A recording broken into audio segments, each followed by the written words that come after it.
What did you overhear when someone didn't know you understood their language? I met Tiago at this international street food festival downtown about 8 months ago. I was there with my roommate Bridget trying all these different foods, and he was working at this stand selling these amazing pastries from his home country. He had this really charming accent, and TBH I thought he was super cute right away. So anyway, after a couple months of dating, Tiago was basically living at my place full-time. It happened so gradually that I didn't really question it. The first red flag was that he never offered to contribute to rent or utilities. When I finally brought it up around the 3-month mark, he said, "I still have no stable income. You know how hard it is with a visa." Which I understood. I really did. Immigration is complicated, and I wanted to be supportive. But then I started noticing little comments he would make. At first they were subtle. "You swear a lot. Women from my country don't talk like that. The way you dress is very American. You're so loud when you laugh." I didn't think much of them at the time. Just cultural differences, right? But they started getting more frequent and more critical. He'd say things like, "You wouldn't survive with us back home. Women there know when to be quiet." Or he'd make faces when I'd talk during dinner with his friends. Fast forward to this past weekend. Tiago told me his parents were in town visiting for a few days and he wanted to have them over for dinner. I was actually excited to meet them, but then he started giving me all these instructions. "Please don't joke too loudly. Don't be rude, be polite and respectful. My mother is very traditional." I spent the entire day cleaning the apartment, cooking 3 different dishes,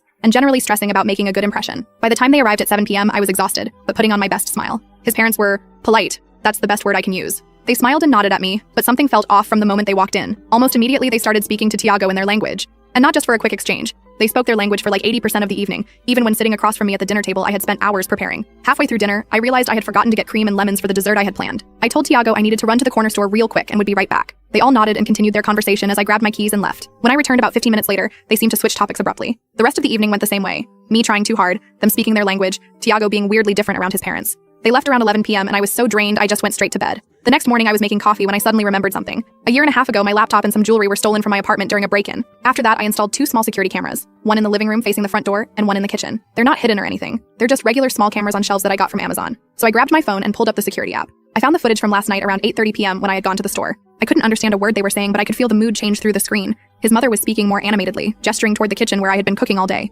His father was nodding and occasionally laughing. And Tiago was smiling and nodding along with whatever they were saying. I didn't know what to do with this footage since I couldn't understand them anyway. But then I remembered this online service that can transcribe and translate audio. About an hour later, I had a transcript in English. And guys, I wish I had never translated it. His mother had said, "She's not very pretty, but she cleans up after you well." She laughed and added, "Well, she knows her place at least." His father replied, "She's like a free housekeeper. Smart choice, son." And Tiago, the man I've been supporting cooking for, cleaning up after for months, he laughed and said, "She's useful. The apartment is always clean. Food is always ready. American girls are so easy to manipulate. Just make them feel bad about asking for anything, and they'll give you everything." There was more, much worse. But I can't even type it out without feeling sick all over again. They mocked my appearance, my job, my apartment, even the food I had spent all day preparing, all while eating at my table in my home. Because here's the thing, Tiago has no idea that I know everything. He continues to smile at me, thinking his little game is still going. But tomorrow, when he comes home, a surprise will be waiting for him. The full story is on the channel, link below.